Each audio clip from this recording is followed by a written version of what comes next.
I don't know why it's taken me this long to see Over the Hedge. 17 years. That's a very long time. It's hard to believe it's been out for so long. Given my great love of animations, I should have seen it sooner. Was it worth the wait? I'd say so. It got a little bit repetitive now and then, but generally, I thought it was a pretty good film. This was released, of course, in 2006. It's directed by Tim Johnson and Carey Kirkpatrick, and we have an amazing cast, as is often the case with animations. To name just a few, we have Bruce Willis, Steve Carell, Wanda Sykes, William Shatner, Eugene Levy, Catherine O'Hara, Avril Lavigne, Omid Djalili. Really brilliant cast, and the narrative is not too bad. It focuses on a raccoon called RJ who tries to take some food, but the food actually belonged to this bear, and he manages to convince the bear to let him go on the condition that he returns the food within a week.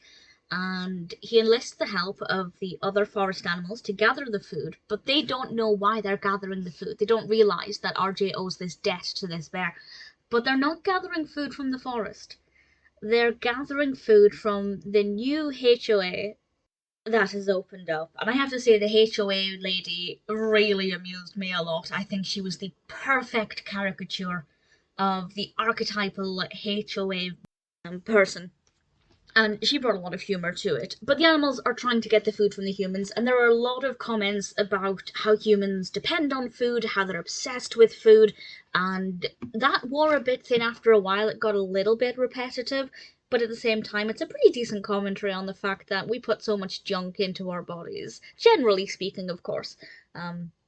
But I rather enjoyed it. There's a lot of food in this, and packaging, and it just looks wonderful. I think very relatable. And it's just so unusual seeing animals carrying, cans of cheese and other things. I'm surprised cans of cheese have never come over to the UK. I'd love to try it just to see what it tastes like. But the big question is, will they get the food, and will they be able to give it to the bear?